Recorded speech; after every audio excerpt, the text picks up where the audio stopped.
To keep the body in good health is a duty. Otherwise, we shall not be able to keep our mind strong and clear. Buddha, you have the system. You have the fortress. You have the focus. But none of it matters if you are running on fumes. This is the chapter that most productivity books ignore. They talk about calendars and to-do lists and prioritization. They talk about apps and systems and workflows. They never talk about the engine. They never talk about the fuel. They never talk about you. You are the engine. Your brain is the processor. Your body is the hardware. If the hardware is broken, the software doesn't matter. If the engine is sputtering, the car goes nowhere. This chapter is about the fuel that powers everything else. You cannot think clearly on 4 hours of sleep. You cannot make good decisions on a diet of sugar and caffeine. You cannot sustain focus when you are physically exhausted. You cannot build a legacy on a broken body. This is not about vanity. This is not about aesthetics. This is about performance. This is about having the energy to do what you need to do. This is about showing up as your best self every single day. This is the energy equation. The energy equation. Your output is not a function of time. It is a function of energy. This is the energy equation. It states that the quality and quantity of your work are directly proportional to the quality and quantity of your physical and mental energy. You can work 12 hours a day. If you have low energy, you will produce 3 hours of quality work. You can work 6 hours a day. If you have high energy, you will produce 6 hours of quality work. You get more done in less time. You get better results. You enjoy the process. The mechanism is biological. Your brain is an organ. It requires fuel. It requires oxygen. It requires rest. It requires recovery. When you are sleep deprived, your prefrontal cortex shuts down. This is the part of your brain responsible for executive function.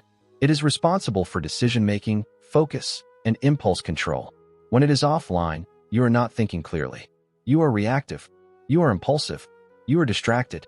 You are making bad decisions. You are wasting time. You are creating problems for your future self. I worked with an executive who was burning out. He was working 14-hour days. He was drinking 6 cups of coffee a day. He was surviving on fast food. He was sleeping 5 hours a night. He was producing good work. But he was miserable.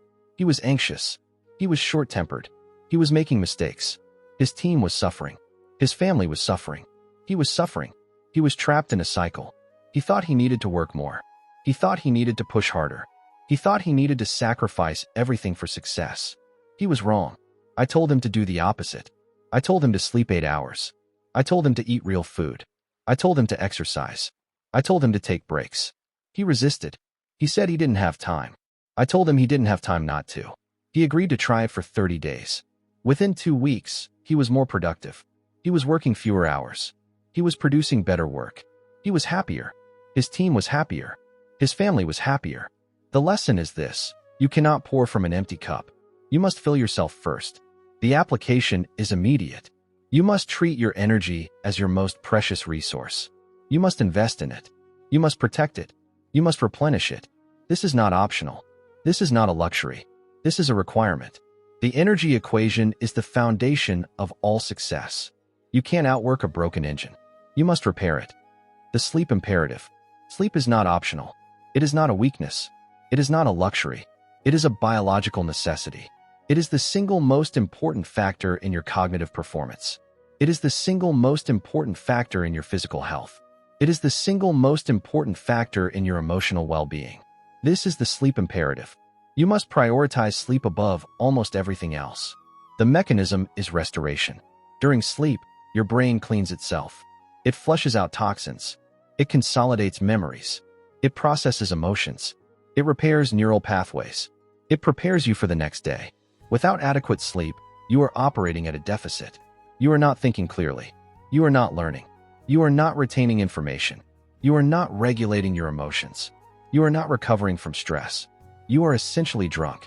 Sleep deprivation has the same cognitive effects as alcohol intoxication. You are showing up to work impaired. You are driving impaired. You are making decisions impaired. You are endangering yourself and others. Consider the research. One study tracked workers who slept less than 6 hours a night. They found that these workers had significantly lower productivity. They made more mistakes. They had more accidents. They were more likely to be absent. They were more likely to be sick. They were more likely to be unhappy. They were more likely to quit. The cost to the economy was staggering. The cost to the individual was incalculable. This is not about laziness. This is about performance. Sleep is the high-performance supplement. Here is the protocol. First, you need 7 to 9 hours of sleep a night. This is the optimal range. You cannot function at your best on less. You may think you can. You are wrong. You are not a special case. You are not exempt from biology. Second, you need a consistent schedule. You go to bed at the same time. You wake up at the same time. Every day, even on weekends. This regulates your circadian rhythm. This improves the quality of your sleep. Third, you need a wind-down routine. An hour before bed, you start to relax. You turn off screens. The blue light disrupts your sleep. You read. You meditate. You take a bath. You do something calming. You signal to your brain that it is time to sleep. Fourth, you need a sleep environment. Your room should be dark. You should have blackout curtains. Your room should be cool. 65 degrees is optimal. Your room should be quiet. You should use earplugs or a white noise machine if necessary. Fifth, you avoid caffeine after 2 p.m. It stays in your system for 6 hours. It disrupts your sleep. Sixth, you avoid alcohol before bed. It disrupts your sleep cycle. It prevents deep sleep. Apply this today. Set a bedtime. Set a wake-up time. Stick to it. Create your wind-down routine. Prepare your environment. Protect your sleep like you protect your most important meeting, because it is more important than any meeting. Without it, you cannot perform. The nutrition protocol. You are what you eat. It is a cliché. It is also true. Your brain requires specific nutrients to function. Your body requires specific fuel to perform. You cannot run a high-performance engine on low-grade fuel. You cannot expect to think clearly on a diet of processed food and sugar. This is the nutrition protocol. It is the blueprint for fueling your body for peak performance. The mechanism is metabolic. Your brain consumes a massive amount of energy. It uses about 20% of your total calories. It needs a steady supply of glucose. It needs healthy fats for brain cell membranes. It needs protein for neurotransmitters. It needs vitamins and minerals for biochemical reactions. When you eat processed food, you are not giving your brain what it needs. You are giving it empty calories. It is like putting water in your gas tank. The engine sputters. It stalls. It breaks down. When you eat sugar, you get a spike in blood glucose. You get a burst of energy. Then you crash. Your blood sugar plummets. You feel tired. You feel foggy. You feel irritable. You reach for more sugar. You are on a roller coaster. You are not in control. Think about your typical day. You skip breakfast. You grab a coffee. You have a pastry. You have a sugar crash at 10 a.m. You drink another coffee. You eat a sandwich for lunch. You have a sugar crash at 3 p.m. You eat a candy bar. You go home exhausted. You eat a large dinner. You can't sleep. You wake up tired. Repeat. This is the standard American diet. It is designed for energy crashes. It is designed for addiction. It is designed for mediocrity. You must break the cycle. Here is the protocol. First, eat a protein-rich breakfast. Eggs, Greek yogurt, meat. Protein stabilizes your blood sugar. It gives you sustained energy. It prevents the 10 a.m. crash. Second, eat healthy fats. Avocados, nuts, olive oil, fish oil. These are brain food. They improve cognitive function. They reduce inflammation. They support long-term brain health. Third, eat complex carbohydrates. Oatmeal, sweet potatoes, brown rice. These provide a steady release of glucose. They keep you energized. They prevent spikes and crashes. Fourth, eat vegetables. Lots of them. They are packed with micronutrients. They reduce inflammation. They support overall health. Fifth, hydrate. Your brain is 73% water. Dehydration causes fatigue. It causes brain fog. It causes headaches. Drink water throughout the day. Sixth, limit caffeine. 1 or 2 cups a day is fine. More than that disrupts your sleep.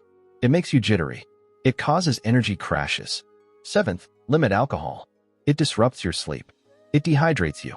It impairs cognitive function. It is a depressant. It lowers your energy. Apply this today. Look at what you are eating. Is it fueling you or draining you? Make a small change.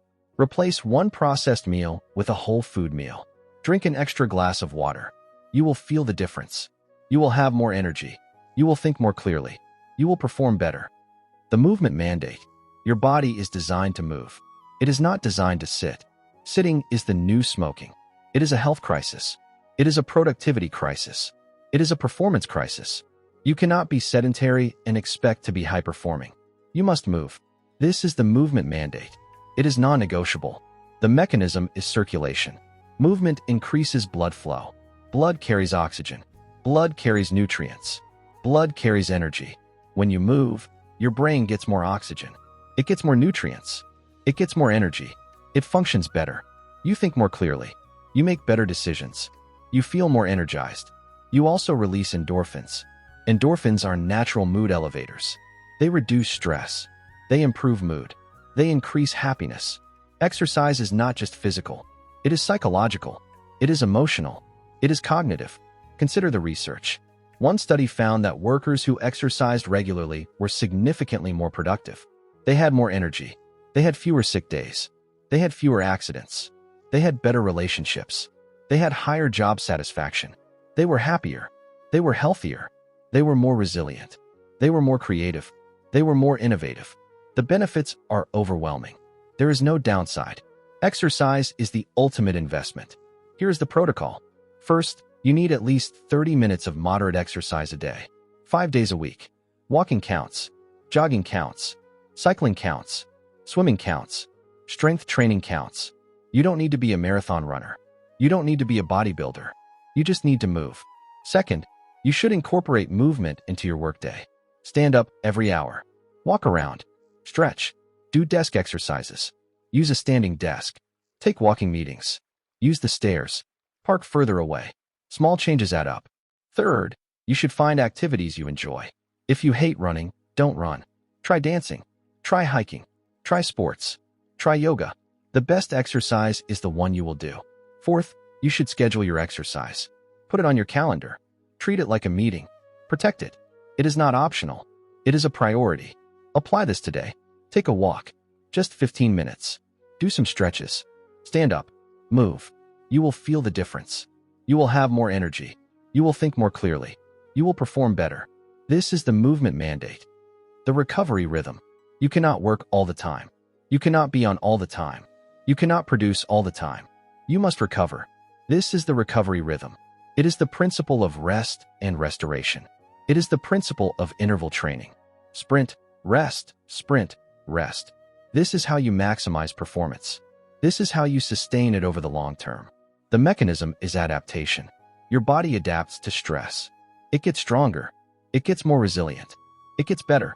But this happens during rest, not during stress. During exercise, you break down muscle tissue. During rest, you repair it. You build it stronger. During work, you stress your brain. During rest, you consolidate memories. You process emotions. You restore energy.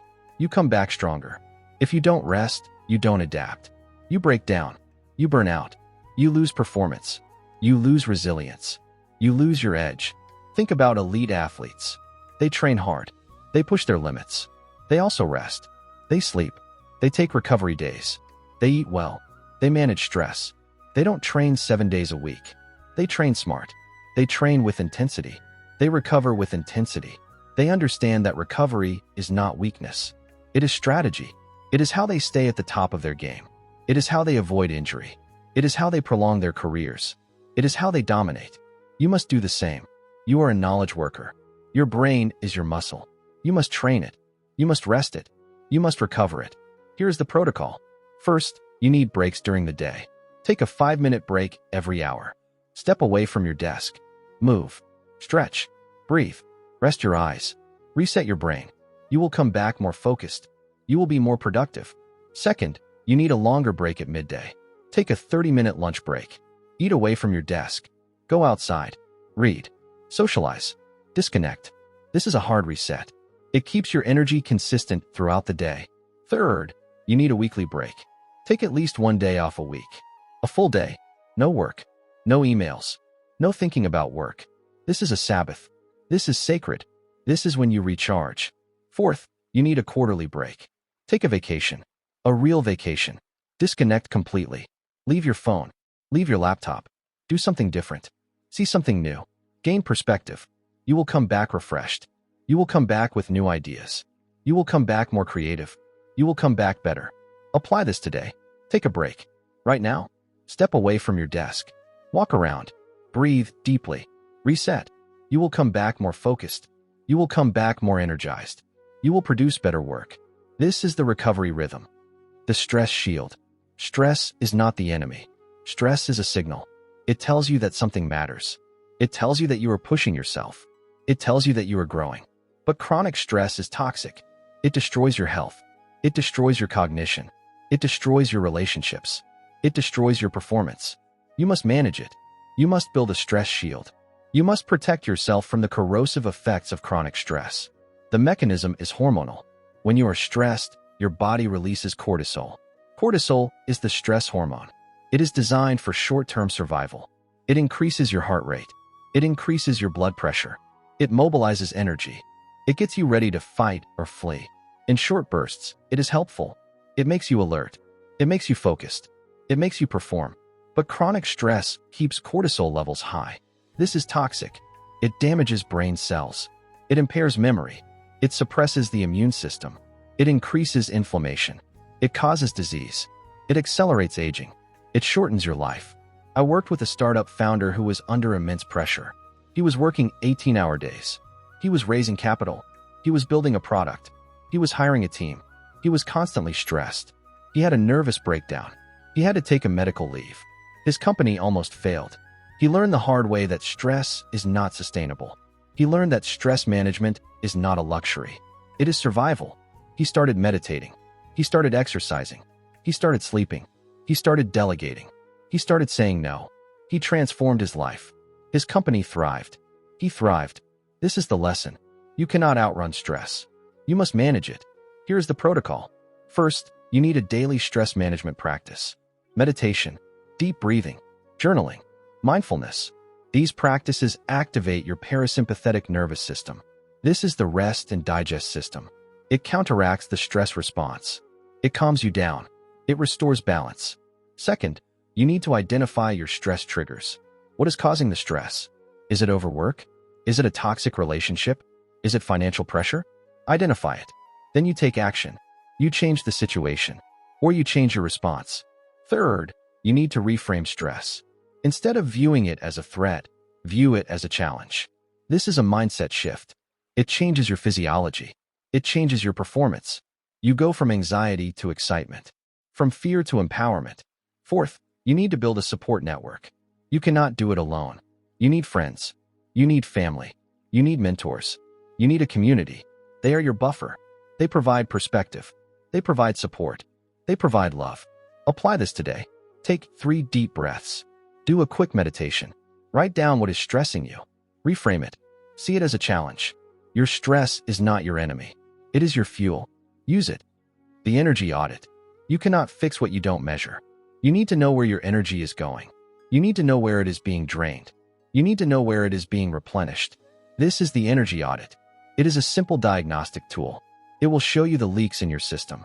It will show you the opportunities for improvement. Here is how you do the audit. For 1 week, you track your energy. You rate your energy on a scale of 1 to 10 at regular intervals. You also note what you are doing.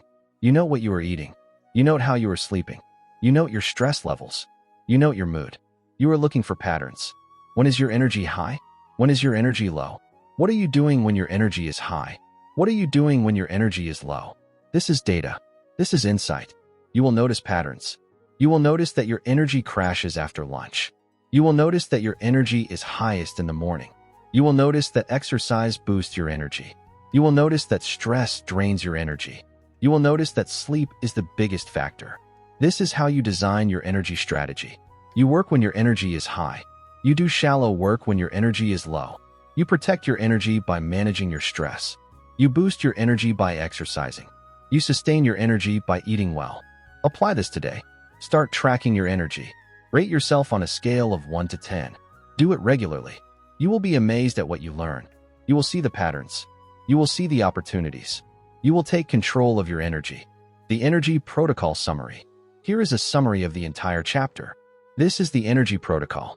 It is a set of simple, actionable rules. They are not difficult. They are not complicated. They are not optional. They are the foundation of your high-performance system.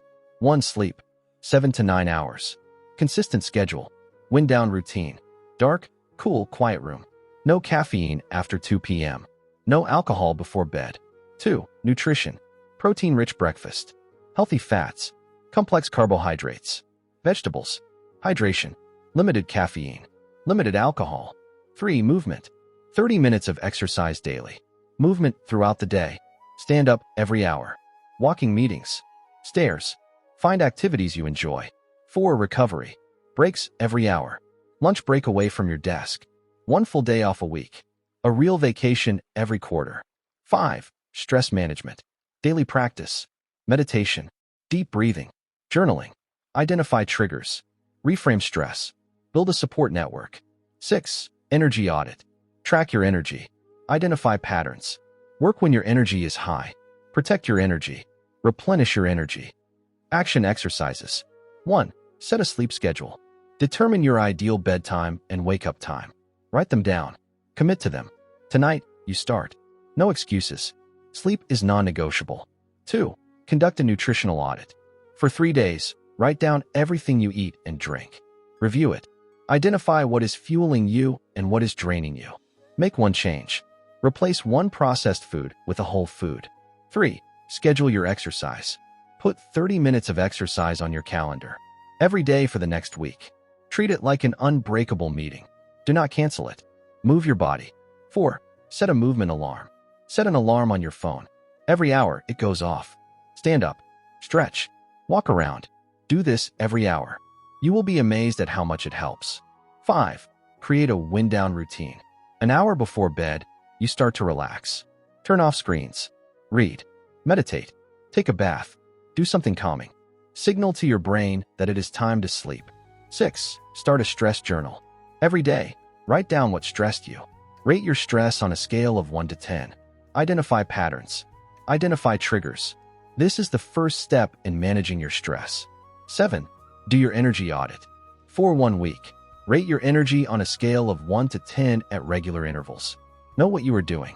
Identify patterns. Use this data to optimize your day. Take care of your body. It's the only place you have to live. Jim Rohn.